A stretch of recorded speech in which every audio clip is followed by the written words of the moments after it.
Hello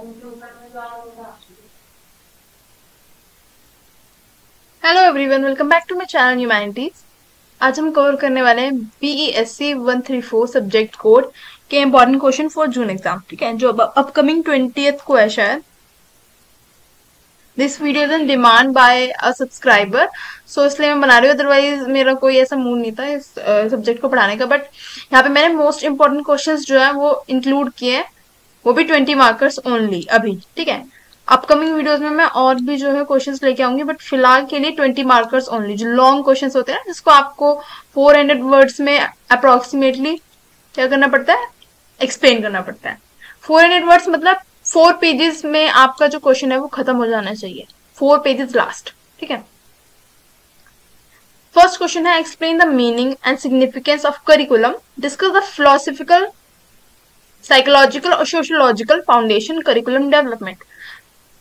curriculum क्या होता है? करिकुलम है एक रिटन डिजाइन या फिर प्लान जो कि मैनेज करता है लर्निंग, या फिर एक ब्लूप्रिंट जो प्रोवाइड करता है, जो कि प्लान किया जाता है फॉर द स्टूडेंट्स। अब कुछ समझ में नहीं आया होगा।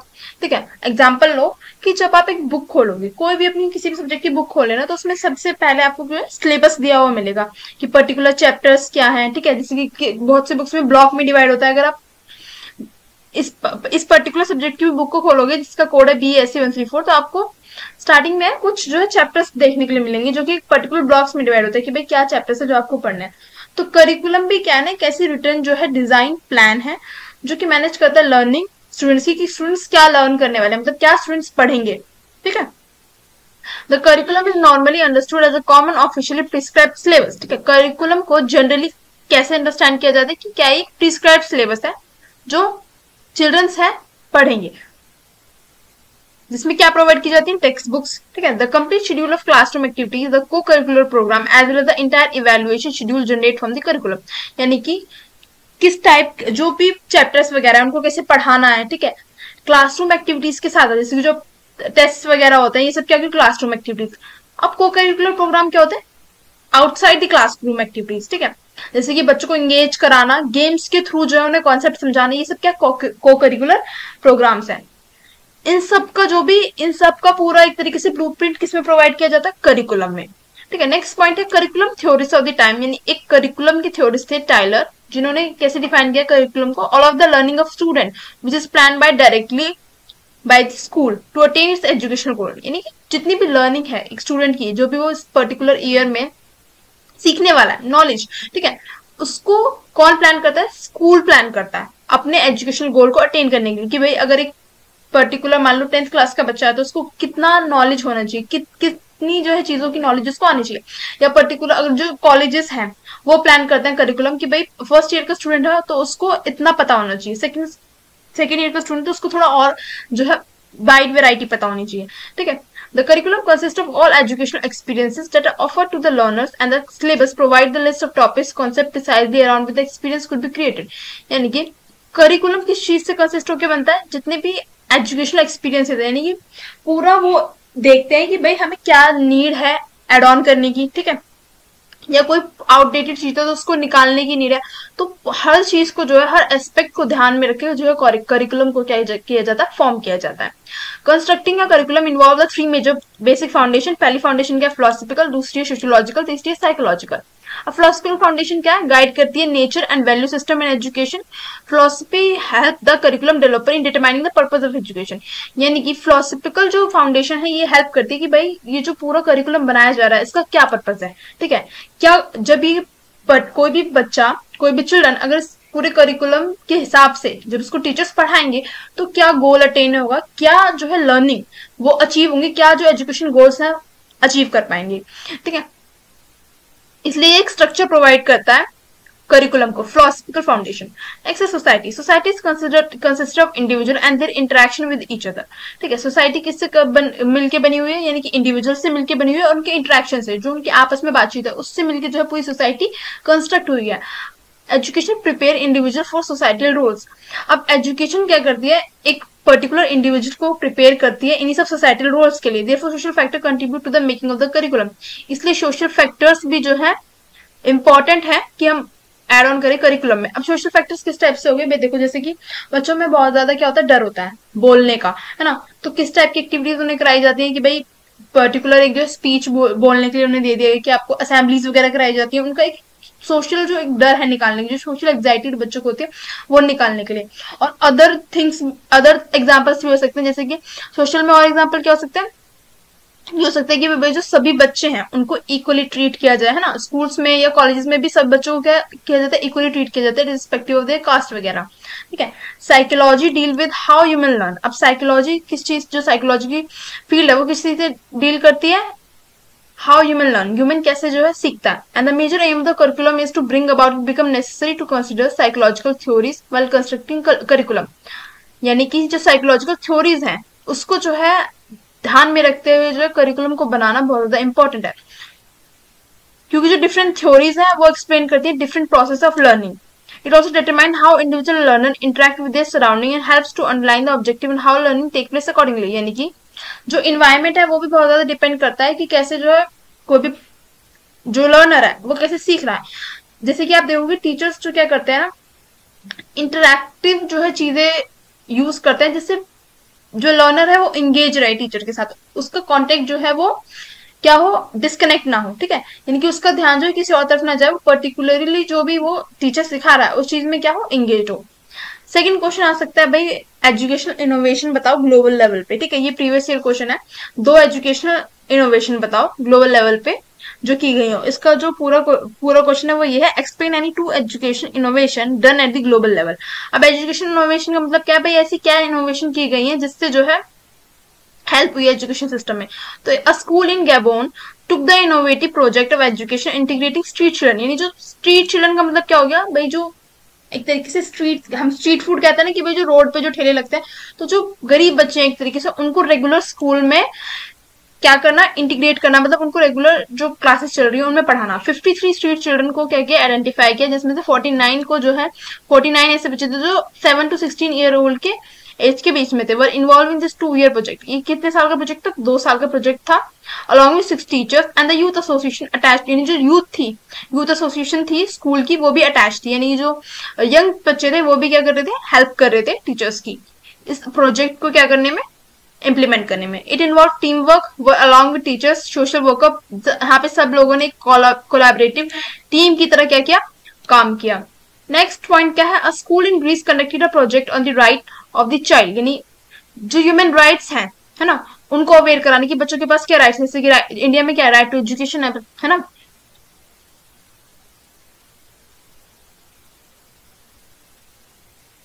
UNESCO document conducting research on the internet and attending session by expert working in this arena. They were also involved in designing a questionnaire and collecting data. Questionnaire का मतलब क्या है भाई, यानी कि अगर आप किसी पर्टिकुलर चीज पे क्या कर रहे हो, रिसर्च कर रहे हो, ठीक है, तो उसके लिए आप क्या करते हो, पहले क्वेश्चनर बिल्डअप करते हो कि अगर मैं इस चीज पे रिसर्च कर रहा हूँ तो मैं ये क्वेश्चन जो है पूछूंगा लोगों से, और उसके बाद उस पर डाटा कलेक्ट करूंगा, फिर जो डिफरेंट लोगों के पर्सपेक्टिव है उससे मैं कंक्लूजन जो है तैयार करूंगा, ठीक है। तो यहाँ पे क्या बच्चों को एक तरीके से जो है फील्ड वर्क भी देखने के लिए मिला कि बच्चे जो है इन्वॉल्व हो पाए एट रूट लेवल भी, ठीक है। अब कैसे इंगेज हो पाए, देखो in the culminating stage the student were engage in creating displaying human right poster in their school. इन्होंने क्या किया, ह्यूमन राइट्स पे क्या बनाए, पोस्टर्स बनाए और लोगों को एक्सप्लेन किया ह्यूमन राइट्स के बारे में, ठीक है। नेक्स्ट है, यूनेस्को 2008 में in first collection of good practice for quality education has documented various project. यानी कि यूनेस्को ने 2008 में first collection of good practices for quality education, यानी कि क्या जो है एक कलेक्शन उन्होंने प्रॉपर बताया कि भाई क्या गुड प्रैक्टिसेस हो सकती है एक क्वालिटी एजुकेशन प्रोवाइड कराने के लिए, ठीक है। ये इनिशिएटिव किसने लिया, यूनेस्को ने स्टार्ट किया। A school in Germany has adopted a field near to the school for engaging student। यानी कि जो जर्मनी में एक स्कूल था जिन्होंने एक फील्ड को, स्कूल के पास में एक फील्ड को क्या किया, अडॉप्ट किया, यानी कि एक तरीके से जो है खरीदा या बेसिकली जो है थोड़े दिन के लिए रेंट पे ले लिया, और जहाँ पे जो है उन्होंने school for engaging students in organic farming, यानी बच्चे जो है उनको इंगेज किया ऑर्गेनिक फार्मिंग में, यानी कैसे हम पेस्टिसाइड्स वगैरह से हट के जो है ऑर्गेनिक फार्मिंग कर सकते हैं और वो कितनी अच्छा जो है एक रिजल्ट देती है, प्लस जो है उससे हमें क्या होती है, डिसीज की मतलब बीमारियां भी बहुत ज्यादा कम होती हैं, ठीक है। ये पूरा प्रोसेस बताइए, आप इसको पढ़ सकते हैं, इट इज इजी। नेक्स्ट है अप्रोचेस। नेक्स्ट क्वेश्चन हमारा बनता है एक्शन रिसर्च के ऊपर, ठीक है। अब ये पूरा इसका पूरा क्वेश्चन क्या है, इसका पूरा क्वेश्चन है explain the concept of action research, discuss various approaches of action research with suitable example. यानी कि एक तो एक्शन अप्रोच बताओ, एक्शन रिसर्च बताओ क्या है, और डिफरेंट अप्रोचेस एक्सप्लेन करो। तो पहला है टर्म जो एक्शन है और रिसर्च है, हाईलाइट करते हैं essential feature of this method, ठीक है। वर्ड एक्शन मीन्स, एक्शन का मतलब क्या है, trying out new ideas in practice for improving the curriculum. यानी कि जैसे जैसे जो है टाइम इवॉल्व हो रहा है, ठीक है, तो न्यू आइडियाज जो आप करिकुलम में ऐड करो। जैसे कि आप पहले देखोगे इंडियन एजुकेशन सिस्टम में, आप देखोगे पहले तो एआई वगैरह के बारे में इतना नहीं पढ़ाया जा रहा था, बट अगर आप अभी के टाइम पे लोग, अभी गवर्नमेंट स्कूल में तो नहीं आया, बट अगर आप जो है प्राइवेट स्कूल देखोगे ना, तो वहां पे एआई की जो बुक्स वगैरह भी है ना, वो भी ऐड कर दी गई कि एआई कैसे वर्क करता है। तो जो नई नई चीजें हैं ना, उनको भी क्या करना चाहिए, ऐड करना चाहिए करिकुलम में। ये एक्शन रिसर्च कहती है। और नेक्स्ट क्या मतलब है, unlearning process and the word research. Research का मतलब है finding a solution to a problem systematically, यानी कि किसी भी प्रॉब्लम का सॉल्यूशन फाउंड करना, वो किस में आता है, रिसर्च में आता है, ठीक है। Action research in education is reflective systematic process, जहां पे एजुकेटर क्या करते हैं, इन्वेस्टिगेट करते हैं their on teaching practice to improve student learning and outcomes. यानी कि जो एजुकेटर्स होते हैं, जो टीचर्स होते हैं, वो क्या करते हैं, डिफरेंट डिफरेंट प्रैक्टिसेस क्या करते हैं, अडॉप्ट करते हैं, कि जिससे स्टूडेंट को क्या हो, समझने में कोई भी कॉम्प्लेक्स टॉपिक इजी हो, ठीक है।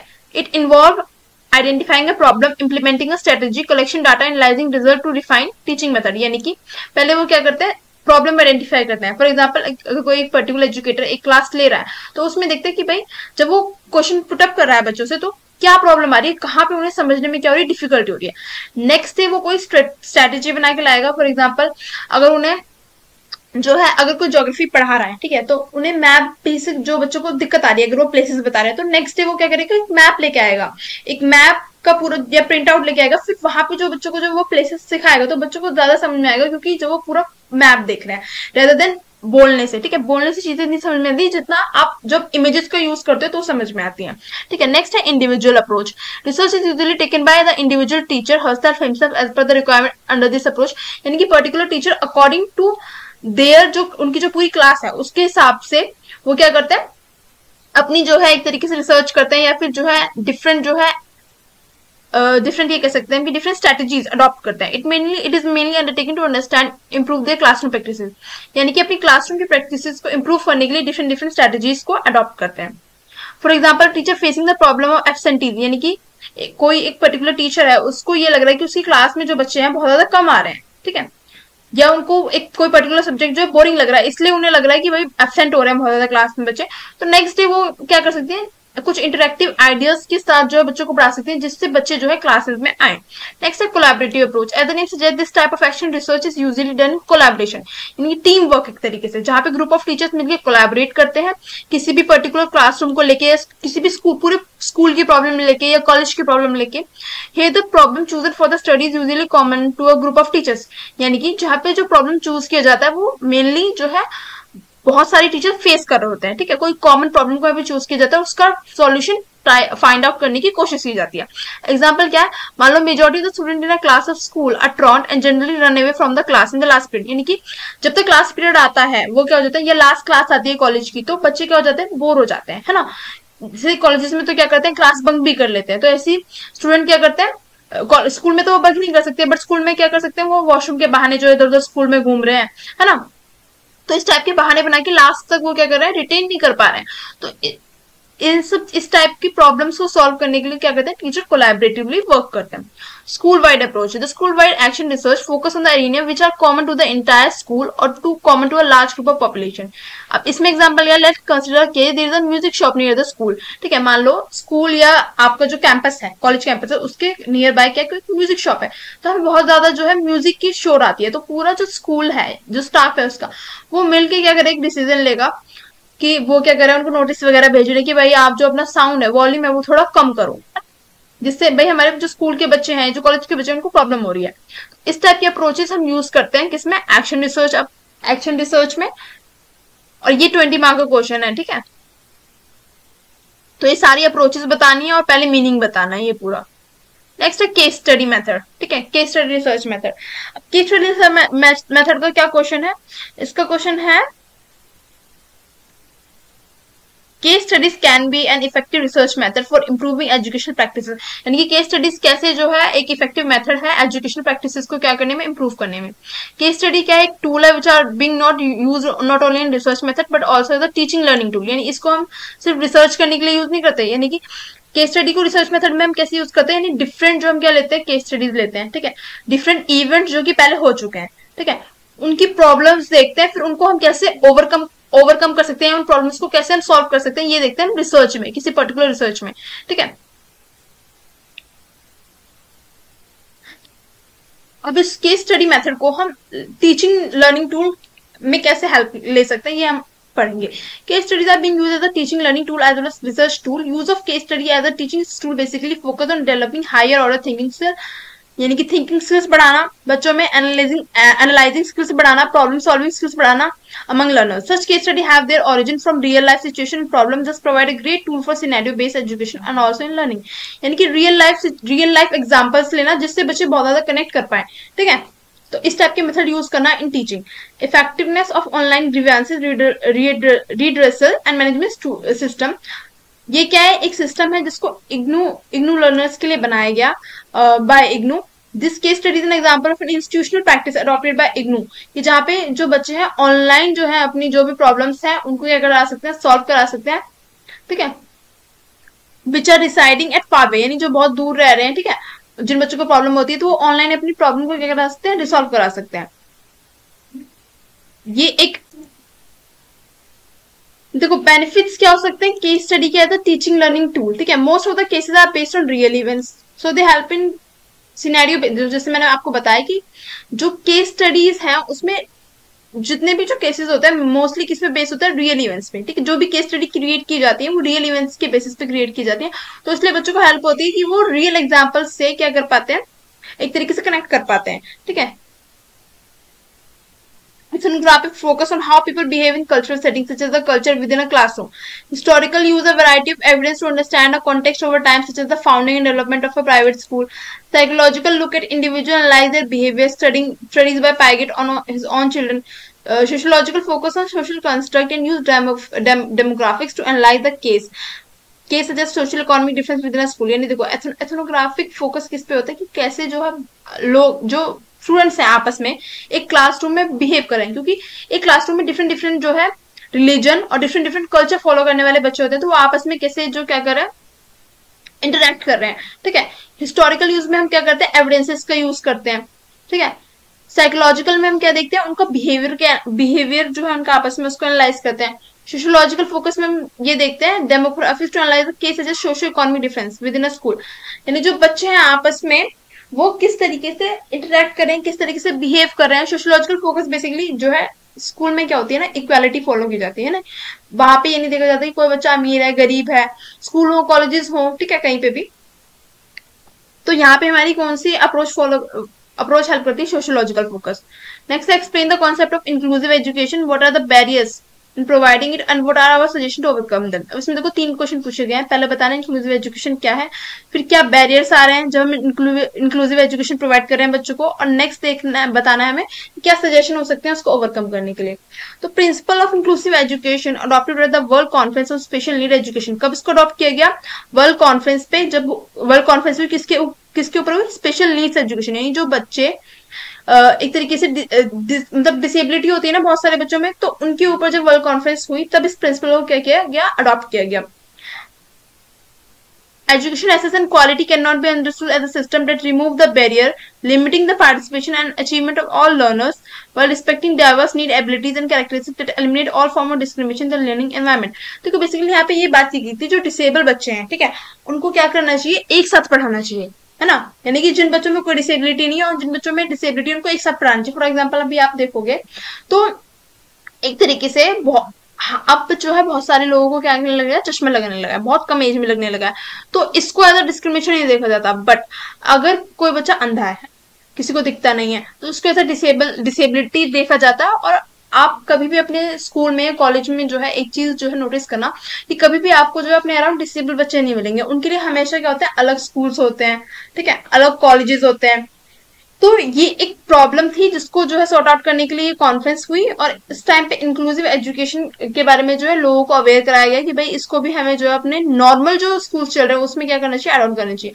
अकॉर्डिंग टू बेले 1998 में इंक्लूसिव एजुकेशन क्या है, education given in ordinary school with other student, यानी जो डिसेबल बच्चे हैं उनको भी अदर स्टूडेंट के साथ ऑर्डिनरी एजुकेशन मिलनी चाहिए, वो भी सेम करिकुलम के साथ, यानी जो चीजें जो सिलेबस जो है एक अनडिसेबल बच्चे के लिए वही क्या होना चाहिए डिसेबल बच्चे के लिए भी सेम बिल्कुल, ठीक है, कोई डिस्क्रिमिनेशन नहीं।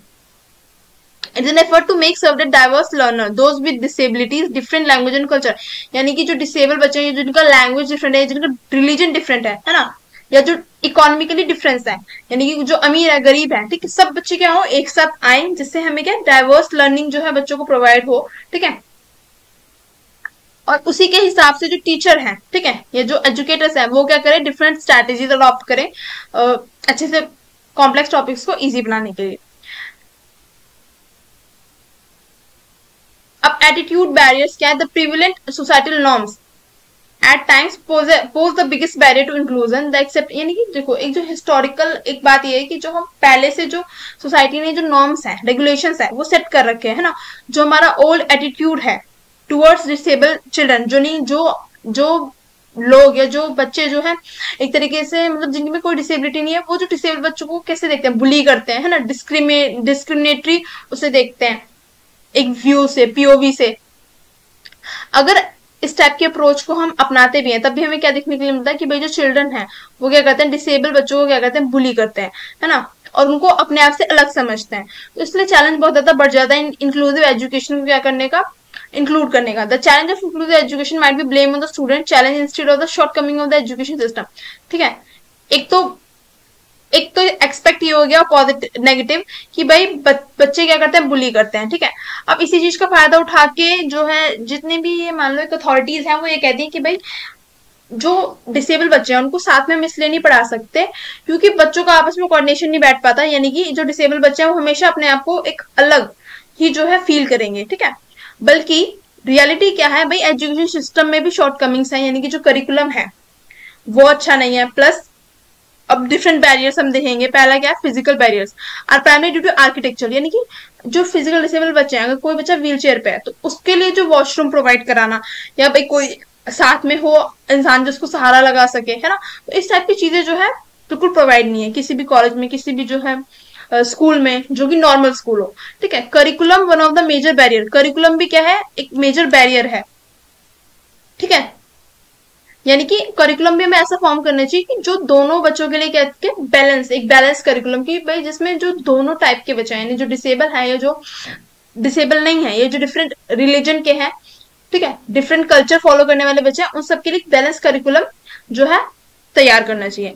टीचर एजुकेशन, यानी टीचर को भी इस टाइप से जो है ट्रेनिंग मिलनी चाहिए कि वो डिफरेंट डाइवर्स ग्रुप ऑफ बच्चों को पढ़ा सके, वो भी एक साथ।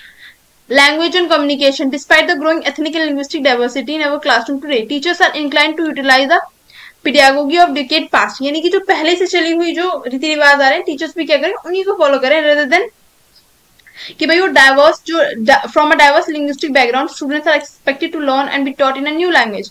यानी कि भाई देखो अगर कोई बच्चा पर्टिकुलर बच्चा किसी अलग लैंग्वेज से है, ठीक है, उसको नहीं समझ में आ रहा है, तो भाई जो टीचर्स हैं उनको भी क्या करना चाहिए डाइवर्स लैंग्वेज आनी चाहिए। यानी कि मेनली अगर आप किसी भी टीचर को देखोगे तो उसको हिंदी और इंग्लिश ही आती होगी, है ना, अदर लैंग्वेज नहीं आती होंगी। कि अगर किसी अदर लैंग्वेज सिखानी है किसी को तो हमें एक अलग से क्या करना पड़ता है, टीचर को रिक्रूट करना पड़ता है। बल्कि यहाँ पे जो है ये बोला जा रहा है कि जो लैंग्वेज और कम्युनिकेशन भी एक बैरियर है कि जो है टीचर्स को क्या है मल्टीपल लैंग्वेज बोलनी नहीं आती, है ना, तो इस तरीके से ये भी एक बैरियर है कि हम क्या नहीं कर पाते, बच्चों को अच्छी लर्निंग प्रोवाइड नहीं करा पाते। फंडिंग एक अनदर प्रॉब्लम है, ठीक है। तो ये कुछ पॉइंट्स हैं जो आपको आने चाहिए। नेक्स्ट है क्या क्राइटेरिया है for identification of best education innovation, कोई दो इनोवेशन बताओ स्कूल लेवल पर, ठीक है। तो idea of child centre education can be approach from various perspective as it evidence from the phrase itself. It means the focus of education is on the child, hence instead of simply impartial knowledge or information, an effort is made to understand the child inherent potential, such as if a child from a rural, देखो यहाँ पे ये बोला गया है जो यहाँ पे पूछा गया कि क्राइटेरिया क्या है आइडेंटिफाई करने का, क्या बेस्ट एजुकेशन इनोवेशन, यानी कि स्कूल जो है किस टाइप की डिफरेंट जो है स्ट्रेटेजीज इनोवेट कर रहे हैं, ठीक है, यानी कि आविष्कार करें, इनोवेट करें, जिससे बच्चे क्या कर सके, समझ सके अच्छे से। तो पहला यहाँ पे ये बोला गया कि जो आइडिया है चाइल्ड सेंटर एजुकेशन का, कि बच्चों को समझ में आए, ये मेन फोकस करता है कि बच्चों की एजुकेशन पे। एग्जाम्पल क्या है कि अगर कोई चाइल्ड है रूरल बैकग्राउंड से, ठीक है, और आप उसको जो है शहरी अर्बन बैकग्राउंड से क्या कर रहे हो, अर्बन बैकग्राउंड के एग्जाम्पल दे रहे हो, तो उसको रिलेट नहीं कर पाएगा। जब आप उसको उसके हिसाब के जो एग्जाम्पल से समझाओगे, तब उसको क्या होगा, वो रिलेट कर पाएगा। ठीक है, फॉर एग्जाम्पल डिस्टेंस ट्रेवल करने के लिए, अगर कोई साइंस का सब्जेक्ट है और डिस्टेंस को ट्रेवल करने के लिए आप उसको फ्लाईओवर का एग्जाम्पल दे रहे हो कि भाई एक फ्लाईओवर है, उसमें इतना किलोमीटर, ये सब अगर आप बता रहे हो, तो वो नहीं जो है क्या कर पाएगा, समझ पाएगा, क्योंकि उसको पता ही नहीं कि फ्लाईओवर होता क्या है। ऑन दी अदर हैंड, अगर आप विलेज, गांव की जो एक तरीके से जो सड़क है, उसका एग्जाम्पल दोगे, तो शायद वो बच्चा रिलेट कर पाए। ठीक है, अनकन्वेंशनल टीचिंग लर्निंग अप्रोच, दो स्ट्रेटेजीज और approach that engage learner as active participants, यानी कि डिफरेंट स्ट्रेटेजीज, ठीक है, जो बच्चों को इंगेज करें पढ़ने के लिए। क्रिएटिव एजुकेशन, जैसे कि हमें प्रोजेक्ट्स वगैरह मिलते हैं, मॉडल्स वगैरह मिलते हैं, जिसमें बच्चा अपने आप दिमाग लगाता है, ठीक है, अपनी क्रिएटिविटी दिखाता है। ठीक है, inclusive education, we all know that children with special needs, as they are now refer to a major, include children with impairment, earlier these children were identified and were educated special schools. देखो, जैसे मैंने आपको बताया, पहले इनके लिए special schools अलग से होते थे। ठीक है, डीफ, ब्लाइंड, ठीक है, या अदर किसी को या कोई और डिसेबिलिटी है, कोई बच्चा पैर से नहीं चल पाता, ठीक है, किसी का हाथ नहीं है, जो बच्चे ब्लाइंड होते हैं उनके लिए आप देखोगे ब्रेली स्क्रिप्ट होती है, जिसपे वो ऐसे उंगली कर उंगली जो है फेर फेर के पढ़ते हैं। ठीक है, तो इनके लिए स्पेशल स्कूल्स डिजाइन होते थे, इनका करिकुलम अलग होता था। इंक्लूसिव एजुकेशन किस चीज की बात करती है, भाई जो भी सारे बच्चे हैं उनके लिए करिकुलम क्या हो, सेम हो, ठीक है, सेम स्कूल्स हो, जिससे उन्हें क्या हो, एक तरीके से डिस्क्रिमिनेशन ना फील हो, या उन्हें वो सोसाइटी से अपने आप को अलग ना फील करें। अभी कंटेम्प्रेरी वर्ल्ड में मेजर इश्यू क्या है, इन बच्चों को इंक्लूड करना नॉर्मल स्कूल्स में। ठीक है, दो पूछे थे ना कि दो क्या ऐसे मतलब टेक्नोलॉजी इनोवेशंस किए हैं स्कूल ने, स्कूल लेवल पे, तो मैं बताने, तो एकलव्य है सबसे पहला, एक नॉन गवर्नमेंट ऑर्गेनाइजेशन है ये, कि कहाँ पे, एमपी में, जो कि ट्राई करा to relate the content and pedagogy of education to social change for the last 2 decades से। ठीक है, पहला सच इनिशिएटिव इन्होंने क्या लिया, development and field testing of various education program by Eklavya, यानी कि इन्होंने बहुत ज्यादा जो है फील्ड पे, ग्राउंड लेवल पे जाके देखा कि क्या प्रॉब्लम है जिससे बच्चे जो है स्कूल नहीं आ पा रहे हैं, या वो नहीं जो है पढ़ पा रहे हैं। ठीक है, these methodology not only fostered problem solving skills in children but also encouraged them to ask the question about their social natural environment। ठीक है, अब जो इन्होंने, जब इन्होंने फील्ड टेस्टिंग की, ठीक है, इन्होंने देखा कि क्या प्रॉब्लम्स आ रही हैं, तो उसका इन्होंने सॉल्यूशन निकाला।